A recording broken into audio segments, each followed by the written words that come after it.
नमस्कार। आकाशवाणी देहरादून से प्रस्तुत हैं प्रादेशिक समाचार। पहले मुख्य समाचार। प्रदेश के 100 निकायों में मतदान शांतिपूर्ण जारी। दोपहर 12 बजे तक लगभग 25% मतदान दर्ज किया गया। राज्य में मतदान के लिए मतदाताओं में खासा उत्साह दिखाई दे रहा है।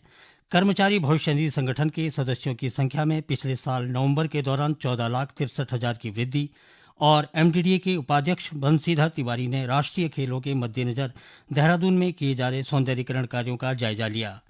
प्रादेशिक समाचार के साथ मैं सुशील पुरोहित और अब समाचार विस्तार से।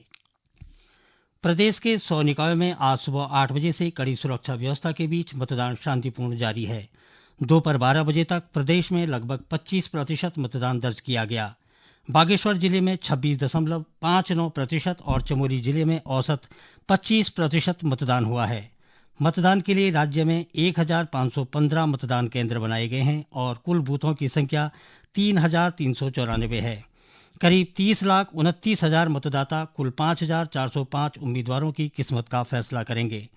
मतदान शाम 5 बजे तक चलेगा और मतगणना 25 जनवरी को होगी।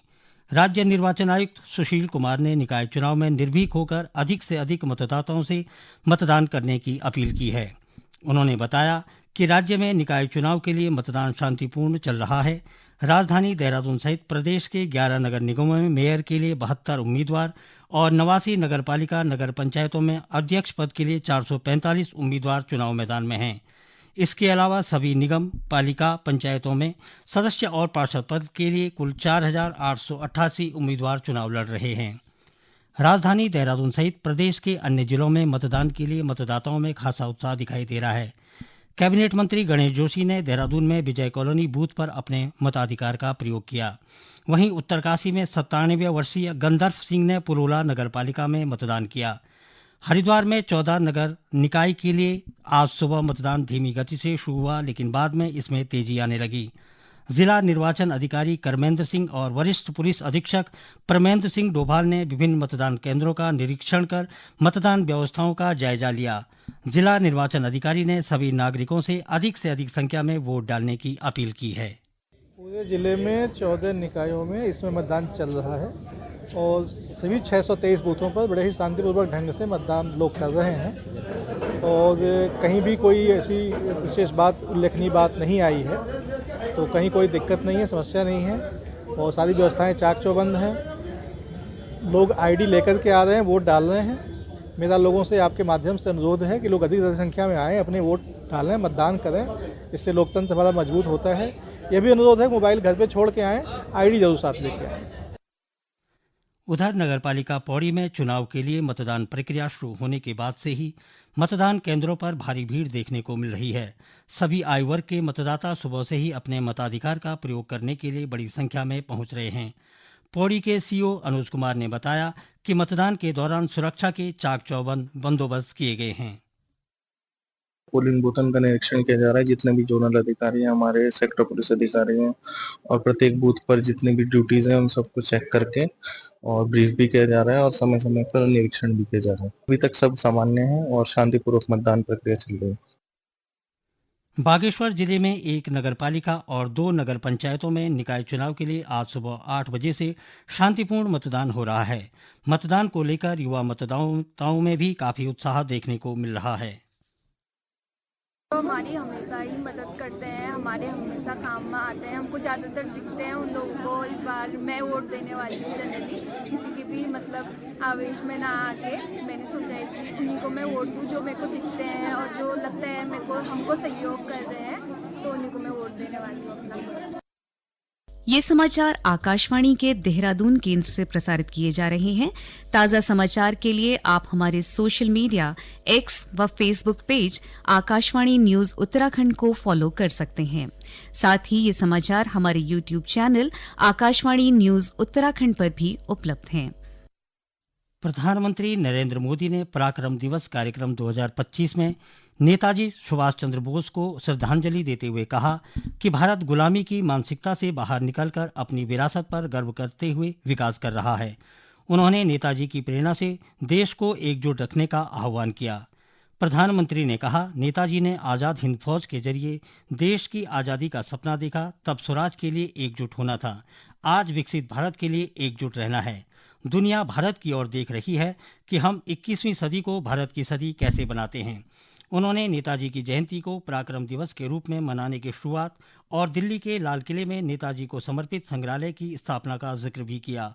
इस वर्ष का पराक्रम दिवस ओडिशा में नेताजी की जन्मभूमि पर भव्य रूप से मनाया जा रहा है। कर्मचारी भविष्य निधि संगठन के सदस्यों की संख्या में पिछले वर्ष नवंबर के दौरान 14,63,000 की वृद्धि हुई है। इनमें 18 से 25 वर्ष तक के नए सदस्यों की संख्या 4,81,000 है। नए सदस्यों में महिलाओं की संख्या लगभग 2,40,000 है। श्रम और रोजगार मंत्रालय के अनुसार यह वृद्धि रोजगार के अवसरों में बढ़ोतरी और संगठन के आउटरीच कार्यक्रम की सफलता से हुई है। मसूरी देहरादून विकास प्राधिकरण MDDA के उपाध्यक्ष बंशीधर तिवारी ने राष्ट्रीय खेलों के मद्देनजर देहरादून के महाराणा प्रताप स्पोर्ट्स स्टेडियम से लेकर एयरपोर्ट तक प्राधिकरण की ओर से किए जा रहे सौंदर्यीकरण कार्यों का जायजा लिया। उन्होंने अधिकारियों को सभी कार्य समय पर और गुणवत्तापूर्ण तरीके से पूरे करने के निर्देश दिए। श्री तिवारी ने कहा कि सरकार का प्रयास है कि देश भर से आने वाले खिलाड़ी उत्तराखंड की समृद्ध संस्कृति से भी परिचित हो सकें।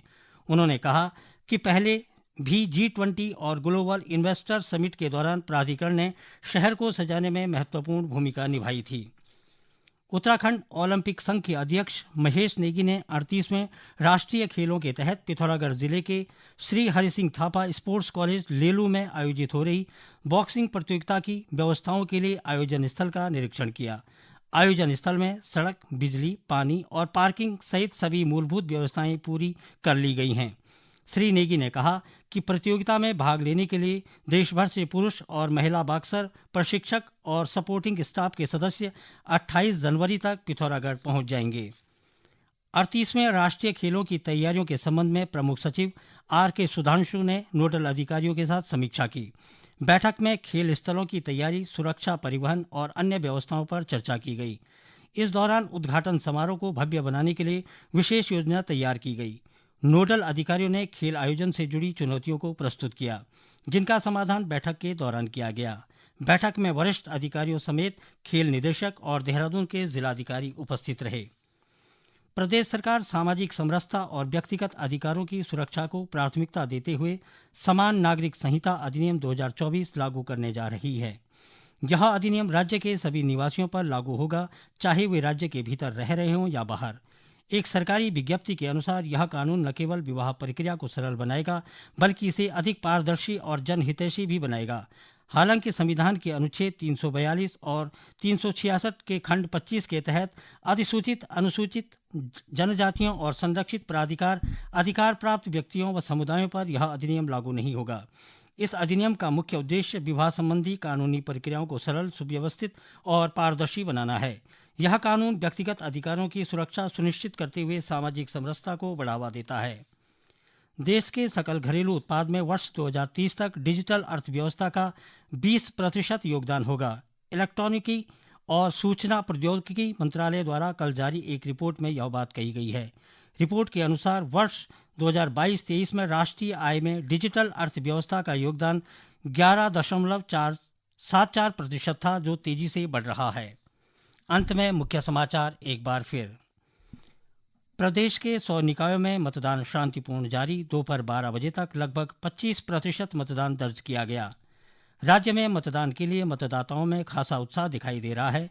कर्मचारी भविष्य निधि संगठन के सदस्यों की संख्या में पिछले साल नवंबर के दौरान 14,63,000 की वृद्धि और MDDA के उपाध्यक्ष बंशीधर तिवारी ने राष्ट्रीय खेलों के मद्देनजर देहरादून में किए जा रहे सौंदर्यीकरण कार्यों का जायजा लिया। इसके साथ ही समाचार का ये अंक समाप्त हुआ। नमस्कार।